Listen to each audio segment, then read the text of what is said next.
પેલા મારા બાળકો ધોરણ 12 સાયન્સ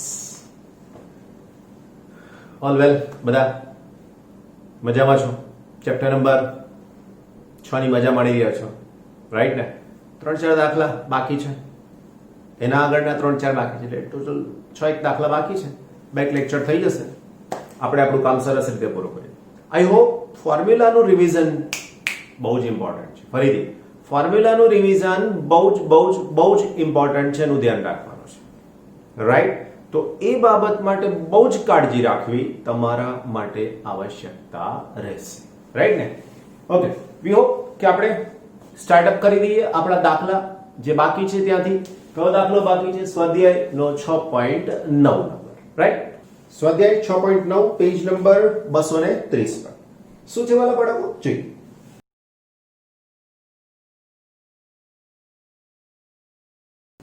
પાસે રહેલ ગુચડાની જોડનું અન્યોન્ય પ્રેરકત્વ 1.5 હેનરી છે. અન્યોન્ય પ્રેરકત્વ એટલે કે M 1.5 હેનરી છે. બીજો, જો એક ગુચડામાં 0.5 સેકન્ડમાં, એનો મતલબ delta T is equal to 0.5 સેકન્ડમાં વિદ્યુત પ્રવાહનો ફેરફાર 0 થી 20 એમ્પિયર નો થાય છે. Delta T is equal to 20 ampere, right? તો આ ગુચડા સાથે સંકળાયેલ ફ્લક્સનો ફેરફાર શું હશે? સોરી, અહીંયા ડેલ્ટા I. ફ્લક્સનો ફેરફાર ડેલ્ટા phi પૂછવામાં આવ્યું છે. તદ્દન સહેલામાં સહેલું થઈ જશે, કરેક્ટ? કેવી રીતે? તો બચ્ચા માટે આપણી પાસે ફોર્મ્યુલા શું છે? તો ફોર્મ્યુલા આવી છે વાલાઓ કે ડેલ્ટા phi, રાઈટ, ફ્લક્સ નો ફેરફાર delta phi is equal to what? So delta phi is equal to m into delta I. આવું થઈ શકે. કેમ? તો કે ફ્લક્સ એ પ્રવાહના ફેરફારના સમપ્રમાણમાં હોય છે. That's it, right? આ પ્રવાહનો ફેરફાર આટલો એ આટલા સમયમાં થાય છે. હવે એની સાથેનું ડાયરેક્ટ તમારે આન્સર લખવાનો થાય તો માટે delta phi is equal to m ની વેલ્યુ છે 1.5, ડેલ્ટા I ની વેલ્યુ છે 20.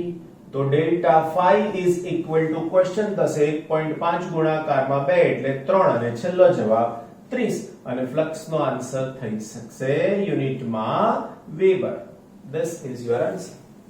એકાદ માર્ક્સ નો એમસીક્યુ હોઈ શકે છે. ભલા મારા બચ્ચા માટે 6.10 નંબરના પ્રશ્નનો જવાબ શું છે? 6.10 નંબરના પ્રશ્નના જવાબમાં જોઈએ આપણે. એક જેટ વિમાન 1800 કિલોમીટર પ્રતિ કલાકની ઝડપે પશ્ચિમ તરફ ગતિ કરે છે. v ઝડપ 1800 કિલોમીટર પ્રતિ કલાક, મતલબ 1800 ગુણાકારમાં 1000 ના છેદમાં 3600, 18 ના ડબલ 2 અને આનો જવાબ 500 મીટર પ્રતિ સેકન્ડ, કરેક્ટ? 2. આ સ્થાને પૃથ્વીનું ચુંબકીય ક્ષેત્ર 5×10⁻⁴ ટેસ્લા છે. B is equal to 5×10⁻⁴ tesla અને ડીપ એંગલ 30 ડિગ્રી છે. ડીપ એંગલ એટલે ડેલ્ટા કહી શકો છો, phi કહી શકો છો, 30 ડિગ્રી છે. તથા પાંખોના છેડાઓ વચ્ચેનો ગાળો 25 મીટરનો છે. લંબાઈ જેવું આપ્યું છે, આપણે પછી એને ડી કેવું કેલ કેવું ડિસાઈડ કરીશું. તો તેની વચ્ચે ઉત્પન્ન થતા વોલ્ટેજનો તફાવત શું હશે? વોલ્ટેજ એટલે EMF E શું હોઈ શકે? હવે હું સમજો કે પ્લેન અહીંયાથી આ મોડી રહ્યો છે. પૃથ્વીની સપાટીની તમે ચર્ચા કરો તો આવી છે, તો આ પૃથ્વી છે. હવે ચુંબકીય ક્ષેત્રનો સમાંતર ઘટક કામ નહીં લાગે. ચુંબકીય ક્ષેત્રનો લંબ ઘટક જ તમને અહીંયા કામ લાગશે. કેમ?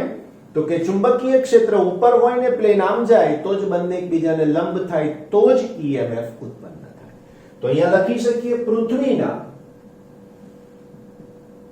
ચુંબકીય ક્ષેત્રનો લંબ ઘટક, જેને હું કહી શકું B, is equal to B sin theta, right? તો હવે મારે લખવું પડશે માટે પ્લેનની પાંખના બે છેડા વચ્ચે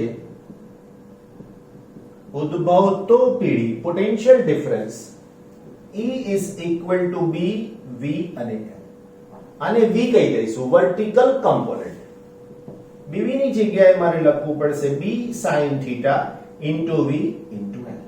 BV B નો મતલબ 5 into 10 raised to minus 4, right. એની સાથે sin 30, કારણ કે ડેલ્ટા 30 આપેલા છે. વેગ છે બાલા બાળકો 500 અને લંબાઈ છે 25, રાઈટ. ઓકે, 5 અને ગુણાકારમાં 5 એટલે આ થઈ જશે 2500 into 25 into 10 raised to minus 4 અને sin 30 that is 1/2. હવે આ -4 છે મારા વાલાઓ, તો તમે આની સાથે 0.25 into 25 into okay direct by 2. That's it. ગણતરી થોડી જાતે કરવી પડશે વાલાઓ, રાઈટ. બાકી બુકમાં મેં આપેલું હોય ને હું તમને લખીને આપી દઉં આન્સર, મતલબ નથી ને. જાતે ગણતરી કોન્ફિડન્સ લાવશે તમારા, રાઈટ. તો એનો આન્સર થઈ જશે. વાલા બચ્ચાઓ, પેજ નંબર 231 પર આપણી પાસે હવે વધારાનો સ્વાધ્યાય છે. શું કહેવા માંગે છે વધારાના સ્વાધ્યાયની અંદર? તો જો 6.11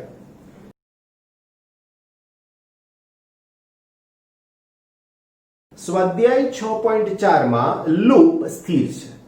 6.4 આગળનો દાખલો છે, બતાવું છું.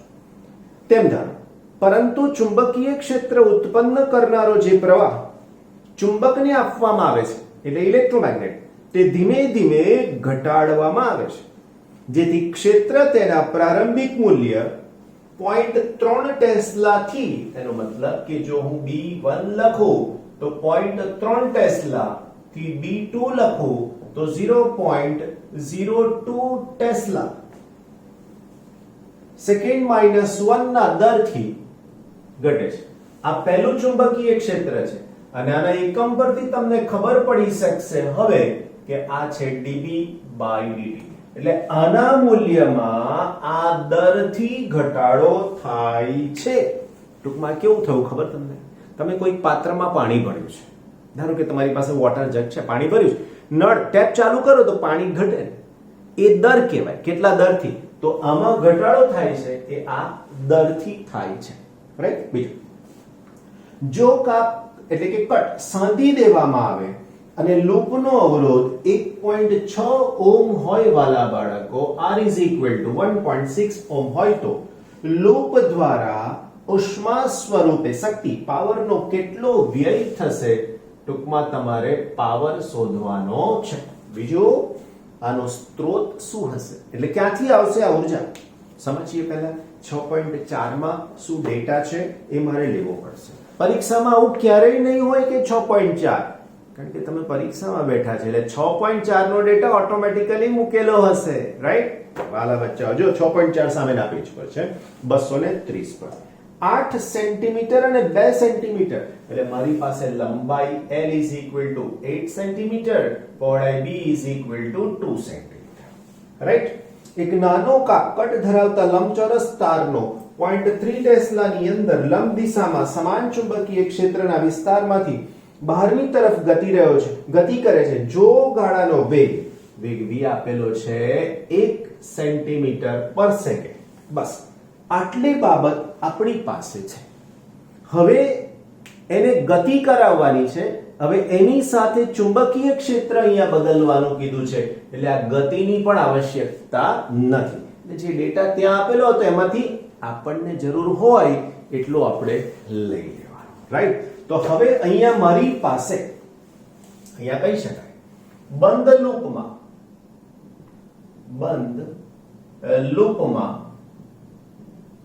ઉદ્ભવતું પ્રેરિત EMF કેટલું હોઈ શકે?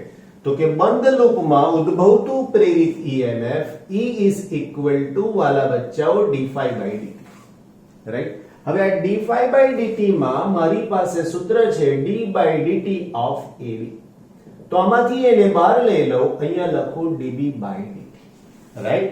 હવે મને dB/dt તો આપેલું છે ને, ક્ષેત્રફળ મારી પાસે નથી કારણ લંબાઈ પહોળાઈ લેવી પડશે. તો હું અહીંયા લખી શકું માટે E is equal to A. હવે હું આનું A સેપરેટ શોધી નાખું તો અહીંયા લખી દઉં ક્ષેત્રફળ A બરાબર લંબાઈ ગુણાકારમાં પહોળાઈ 8 ગુણાકારમાં 2 એટલે 16 સેન્ટીમીટર સ્ક્વેર 16 ગુણાકારમાં 10 ની -4 ઘાત મીટર સ્ક્વેર. કરેક્ટ? તો હવે મને EMF નો જવાબ મળશે આની અંદર 16 * 10 to the power -4 અને dV/dt that means 0.02. આ જવાબ મને EMF નો મળી શકશે. તો આનો આન્સર કાઉન્ટ કરીને લખીએ તો આન્સર થઈ શકશે 3.2. જો તમે આના ઉપરથી લખો તો ગુણાકાર અને એની સાથે 10 ની -4 ઘાત વોલ્ટ. હજુ આને તમે 10 ની ઘાતમાં ડિસ્ટર્બ કરશો તો 10 ની -5 ઘાત વોલ્ટ મળી શકશે. ખ્યાલ આવે છે? બસ આ પ્રમાણેનો આન્સર તમારે આપવાનો રહેશે. રાઈટ? બીજું શું પૂછ્યું છે? જો આપણને R આપ્યા છે તો પાવર પૂછ્યો છે. હવે મારે પ્રવાહ શોધવો પડશે. તો અહીંયા લખી શકાય લૂપમાં પ્રેરિત પ્રવાહ I is equal to E upon R થાય. આ E ની વેલ્યુ મારી પાસે છે 3.2 into 10 raised to -5 divided by 1.6. 16 ના ડબલ 32. તો આનો answer 2 into 10 to the power -5 ampere થઈ શકશે. રાઈટ? છેલ્લો પ્રશ્ન પૂછ્યો છે એના માટે ઉષ્મા સ્વરૂપે વ્યય પામતો power P is equal to I square into R 2 into 10 raised to -5 no square અને R ની વેલ્યુ 1.6. 2 નો વર્ગ 4 10 ની -10 ઘાત 1.6. 6 ગુણાકારમાં 4 64 એટલે 6.4 10 raised to -10. તો answer power P is equal to 6.4 10 raised to -10 watt. આટલો પાવર આમાં વ્યય પામે છે. હવે આનો સ્ત્રોત કોણ છે? આનો સ્ત્રોત કોણ છે? તો જેના કારણે ચુંબકીય ક્ષેત્રમાં ફેરફાર થાય એ એનો સ્ત્રોત કહી શકાય. પ્રશ્ન ફરીથી વાંચો તો શું કીધું છે? આ શક્તિનો સ્ત્રોત કોણ છે? હવે આ શક્તિનો સ્ત્રોત આપણે વેગ તો લીધો નથી. ચુંબકીય ક્ષેત્ર જે બદલી શકે છે એ એના શક્તિનો સ્ત્રોત છે એવું કહી શકાય. જો પૂંછડું ભ્રમણ કરતું હોત તો એ ભ્રમણ એ એનો સ્ત્રોત છે એવું કહેવાય. જો ગતિ કરતું હોત તો ગતિ એ આ ઉષ્માના વ્યયનો સ્ત્રોત છે એવું તમે કહી શકો. ટૂંકમાં જેના કારણે EMF પ્રેરિત થાય છે એ ઘટના એ એનો સ્ત્રોત માની લેવા. રાઈટ? વાલા બચ્ચા નેક્સ્ટ છે આપણી પાસે 6.12 માં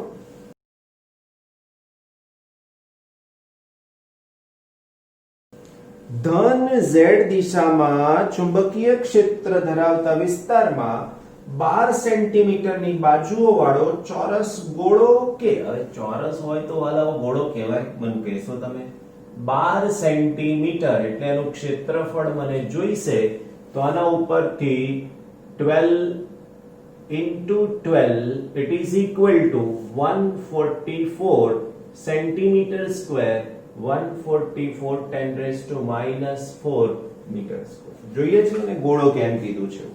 જેની બાજુઓ x અને y અક્ષ ને સમાંતર છે તેને ધન x દિશામાં 8 સેન્ટીમીટર પ્રતિ સેકન્ડના વેગ સાથે ખસેડવામાં આવે છે. v બરાબર 8 centimetre per second 8 into 10 raised to -2 metre per second ના વેગથી ખસેડવામાં આવે છે. આ ક્ષેત્ર અવકાશમાં એક સમાન નથી. ક્ષેત્ર અવકાશમાં સમાન નથી તે કે સમય સાથે અચળ પણ નથી. એટલે બે વસ્તુ થઈ. અહીંથી આમ જાવ તો ક્ષેત્ર વધી ઘટી શકે છે. એનો મતલબ કે અંતર બદલાય તો પણ ને સમય સાથે તો પણ ક્ષેત્ર બદલાય છે. તેમાં ઋણ x દિશામાં ધ્યાન રાખજો, બરાબર સમજવાની આવશ્યકતા છે. આ ઉગમ બિંદુ રાઈટ. હવે તમારી પાસે આવી એક લૂપ છે ચોરસ. આ દિશાને x, આ દિશાને y, આ દિશાને -x. ધ્યાન રાખજો બરાબર. શું કીધું છે? સમાન નથી.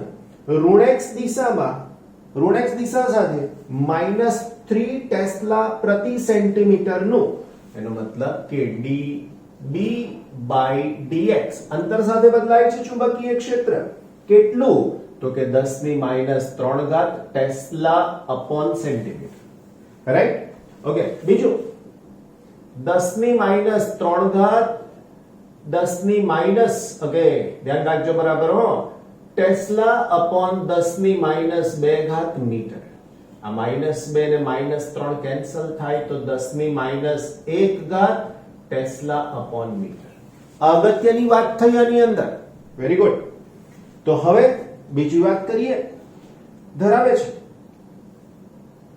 પ્રચલન એટલે કે જેમ ઋણ x દિશામાં ગતિ કરીએ તેમ એટલા દરથી વધે છે એટલે આ પ્લસ થવાનું છે આમ ગતિ કરાવીએ તેમ તો આમ ગતિ કરે તેમ માઈનસ થશે ધન x દિશામાં છે માઈનસ થશે ઓકે તે સમય સાથે 10 ની -3 ઘાત ટેસ્લા પ્રતિ સેકન્ડના દરે ઘટતું જાય છે એનો મતલબ કે dB by dt is equal to 10⁻³ tesla upon second ના દરથી ઘટતું જાય છે તેનો અવરોધ R is equal to 4.5 milli ohm છે 4.5 10 to the power -3 ઓહ્મ છે તો આ ગાળામાં પ્રેરિત પ્રવાહની દિશા અને મૂલ્ય નક્કી કરો પ્રેરિત પ્રવાહની દિશા એટલે કે I શોધવાનું છે અને I ની દિશા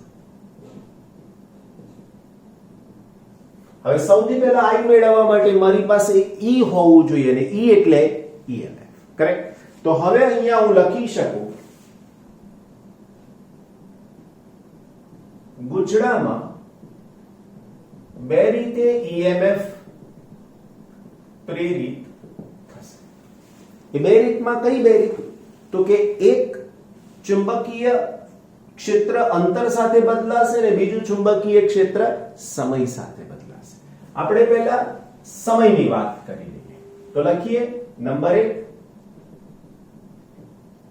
પ્રેરિત EMF E is equal to d∅ by dt right હવે એની સાથેની જો હું ચર્ચા કરું તો d by dt of A into B ક્ષેત્રફળ નથી બદલાતું સમય સાથે પરંતુ ચુંબકીય ક્ષેત્ર બદલાય છે સમય સાથે ક્ષેત્રફળ મેં શોધી નાખ્યું મારા વાલા બચ્ચાઓ તો મને આન્સર મળશે આને E1 કહીશું E1 is equal to 144 10 to the power -4 into A sorry આ લખાઈ ગયો B ની વાત કરવાની છે અંતર સાથેની તો અહીંયા આવશે into 10 to the power -3 તો આ જવાબ તમને મળી જશે E નો રાઈટ તો હવે આ E ના જવાબની અંદર તમને 144 10 to the power -7 વોલ્ટ મળી ગયો કોની સાથે બદલાયું આ ફરીથી સમય સાથે કરેક્ટ નંબર 2 બીજાની વાત કરીએ બીજામાં હા પ્રેરિત EMF રાઈટ નંબર 2 અંતર સાથે બદલાતા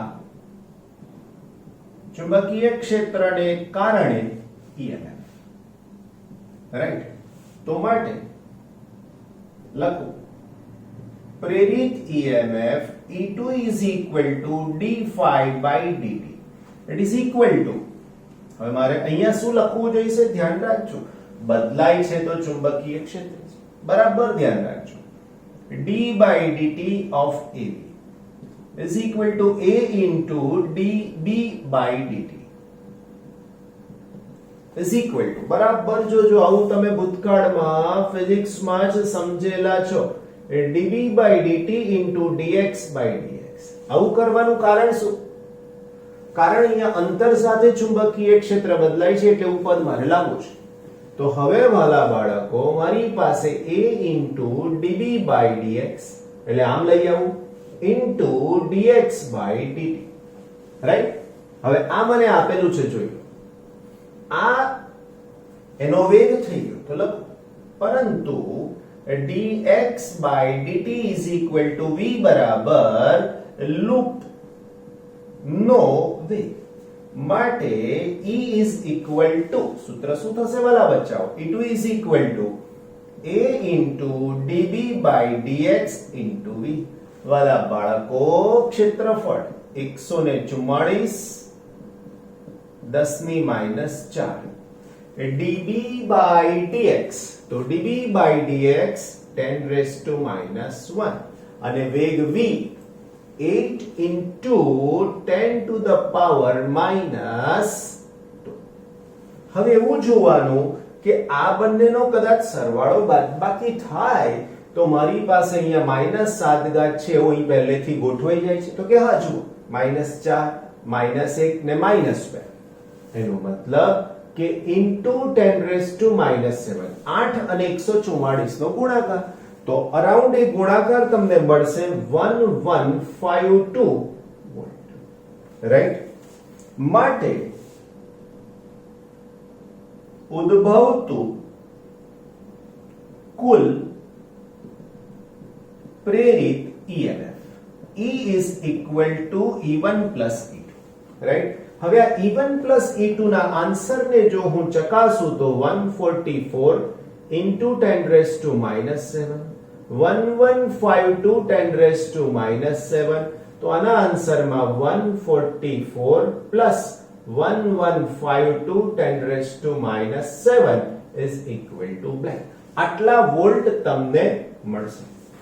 થોડોક ભાગ તમારા માટે હું બાકી રાખીશ જ. રીઝન છે ને, તમને આગળ પણ કીધું છે આપણો પ્રશ્ન પ્રેરિત પ્રવાહ શોધવાનો છે. તો લખો માટે પ્રેરિત પ્રવાહ I is equal to E upon R. E ત્યાં તમે શોધ્યા છે ને, R ની કિંમત છે 4.5 10 raised to -3. આટલા એમ્પિયર એનો આન્સર તમને મળી ગયો. હવે અગત્યની બાબત એની ગતિની દિશા આવે છે. હવે એવું જુઓ કે આ બાજુ જાય તો ચુંબકીય ક્ષેત્રમાં શું થાય છે એ પ્રશ્નમાં બહુ જ સરળ ભાષામાં કીધું છે. જો આ ક્ષેત્ર અવકાશમાં એક સમાન નથી કે સમય સાથે અચળ પણ નથી. તે ઋણ x દિશા સાથે 10 raised to -3 ટેસ્લા પ્રતિ સેન્ટીમીટર નું પ્રચલન, એટલે કે જેમ ઋણ x ની દિશામાં ગતિ કરે તેમ વધે છે.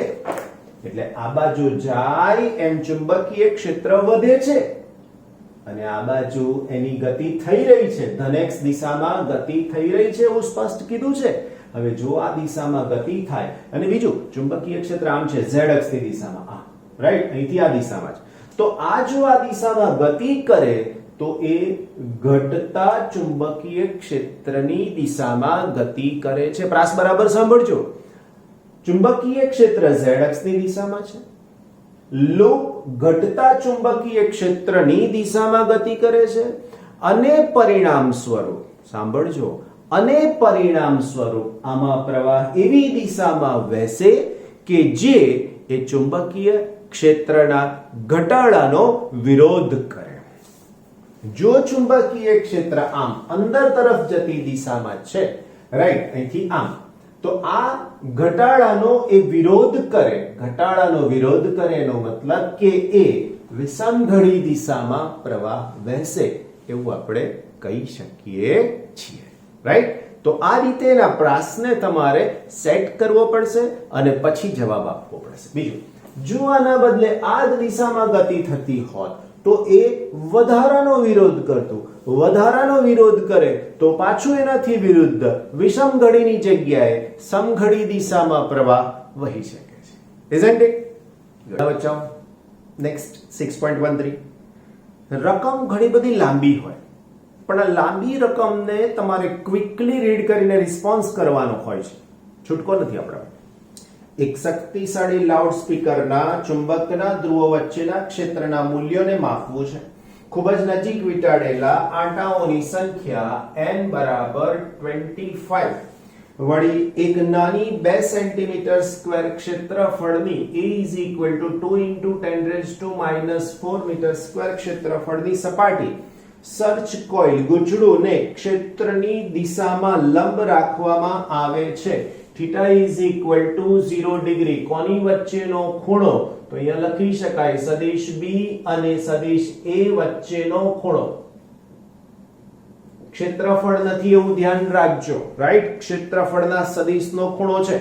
અને પછી ક્ષેત્રના વિસ્તારમાંથી ઝડપથી ખેંચી લેવામાં આવે છે અથવા સમતુલ્ય રીતે તેના સમતલને ક્ષેત્રની દિશાને સમાંતર કરી દેવામાં આવે છે, આમાંથી આમ કરી દેવામાં આવે છે. આ ગૂંચળામાં વહેતો કુલ વિદ્યુત ભાર તેની સાથે જોડાયેલા બેલાસ્ટિક ગેલ્વેનોમીટર દ્વારા માપવામાં આવે છે. વિદ્યુત ભાર Q is equal to 7.5 મિલીકુલમ, 7.5 10⁻³ coulomb. આ ગૂંચળા અને ગેલ્વેનોમીટરનો સંયુક્ત અવરોધ R is equal to 0.5 ohm છે. આ ચુંબકની પ્રબળતાનું અનુમાન કરો. પ્રબળતા એટલે કે B શોધવાનું છે. That's it. હવે બેલેસ્ટિક ગેલ્વેનોમીટર શું છે ને આ તે બધું આપણો વિષય નથી. આની અંદર આપણે આ જે ક્રાઇટેરિયા છે ને સૂત્રમાં ઢાળી અને એનો જવાબ શોધવાનો છે. That's it. તો અહીંયા લખી શકું ગૂંચળામાં પ્રેરિત વિદ્યુત ભાર. મારા વાલાઓ, પ્રેરિત વિદ્યુત ભારનું સૂત્ર આપણે થિયરીમાં સાબિત પણ કર્યું છે કે delta Q is equal to delta phi upon delta T. That means R is equal to અહીંયા લખી શકું phi2 minus phi1 upon R. હવે phi2 તો આપણને 0 કહી દીધું છે, તો હું અહીંયા phi ની વેલ્યુ લખી નાખું. phi is equal to n b અને a. તો અહીંયા માઈનસ અગેન phi2 એટલે 0 અને phi1 ના છેદમાં r. કરેક્ટ? તો અહીંયા લખી શકીએ phi1 is equal to n b અને a. That's it. માટે delta Q is equal to n b a upon r. બાજુમાં લખીએ મૂલ્ય લેતા, કારણ કે વિદ્યુત ભાર ધન ઋણની પોસિબિલિટી આપણા માટે નથી. મને b શોધવાનું કીધું છે, તો b is equal to delta Q into r upon n અને a.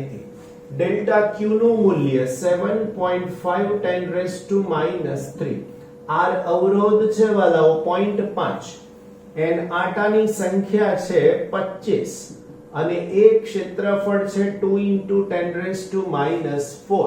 અહીંયાથી કેન્સલ થઈ જાય એટલે -1 બાકી રહેશે. -1 આને મળશે એટલે +1 થઈને 75.5 divided by 25 into 2, 25 ગુણાકારમાં 3, 75 અને એની સાથે 1.5 ના છેદમાં 2. તો B ચુંબકીય ક્ષેત્રનો જવાબ થઈ જશે 0.75 ટેસ્લા. બચાવો વિધાઉટ કેલ્ક્યુલેટર પણ તમે આન્સર કાઢી શકો એવી કન્ડિશન છે આની અંદર. Isn't it?